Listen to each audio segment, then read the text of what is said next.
আজকে বানাইছিলাম বেগুন ভর্তা। আর এটা ছিল ছোট ছোট জুন্নি বেগুনের ভর্তা। আর এই ভর্তাটা কালা হলেও খেতে কিন্তু খুব মজাই ছিল।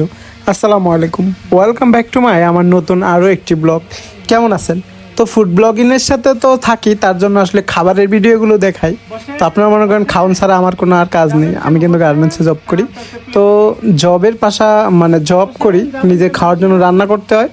যেহেতু ভিডিও বানানোর ইচ্ছা, তার কারণে এই ভিডিওগুলাই বানাই। যেহেতু রান্না করা লাগে, তো রান্নার ভিডিওগুলো আপনাদের দেয়। এখানে মূলত আমি ওই যে ছোটো ছোটো বাগানগুলো কাটতে নিচ্ছি, কাটতে নেওয়ার পর এগুলো পানিতে ধুয়ে নিচ্ছি। ধুয়ে নেওয়া শেষে এগুলো একটা কড়াই তুললে এনে বেশি করে পানি দিয়া এটা চুলা পানি নিয়ে যাবো গা। কারণ আজকে ভর্তা বানাইমু। আর এটা হলো বাগান ভর্তা। অনেক দিন ধরে ভর্তা দিয়ে খাওয়া হয় না। রোজা আছে তো শুধুমাত্র মাছ টাছই খাইতেছি, যার কারণে একটু ভর্তা খাওয়ার মন চাইলো। আর রুমেও তেমন কিছু ছিল না, যার কারণে এইগুলাই ভর্তা বানিয়েছিলে। আর ভর্তার জন্য আমি আলাদাভাবে পেঁয়াজ আর মরিচ ভাজার চেষ্টা করি নাই, কারণ প্যারা মনে হয়েছে। তো ডিউটি শেষে রমজান, তো রোজা রাখার পরে এত রান্না বান্না ভালো লাগে না। তো এদিক দিয়ে সিদ্ধ দিয়ে দিছিলাম, তো সব কিছু সিদ্ধ হয়ে গেছে। আমি একটা প্লেটে উড়াই নিতেছি। তো এদিক দিয়ে মরিচ আর বেগুন আর পেঁয়াজও আমি সিদ্ধ দিয়ে লাইছি। তো এই যে গোলটা দেখতে পাচ্ছেন, ওটা মূলত মরিচ পেঁয়াজ গোলটা। তো মরিচগুলো আলাদা করে নিবো আর পেঁয়াজটা।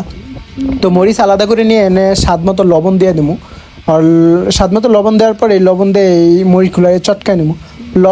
মরিচের উপর লবণ দিলে কিন্তু সেই মরিচটা চটকাতে খুবই সহজ, সময় বেশি লাগে না চটকানোর জন্য। তারপরে পেঁয়াজ নিয়ে নিলাম, পেঁয়াজ একটা আলু ভর্তা হয়ে গেছে।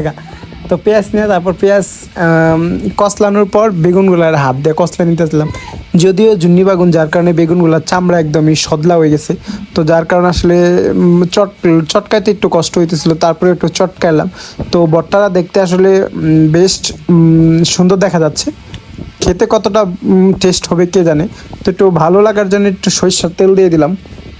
যেহেতু আমি শুকনা, যদি আপনি সব কিছু যদি আপনি টাইলা তারপরে ভর্তা বানাই, মরিচ পেঁয়াজ যদি টাইলা ভর্তা বানাই, সে ভর্তা টেস্ট বাড়ে।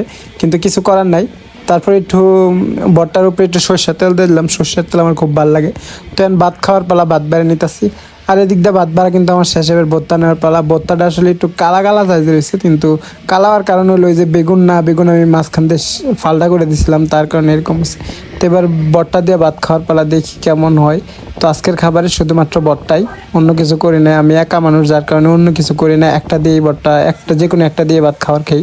তো বিসমিল্লাহ বলে মুখে দিলাম। খাবারটা খুব বেশি মন্দ ছিল এমন না, আসলে ভালো ছিল।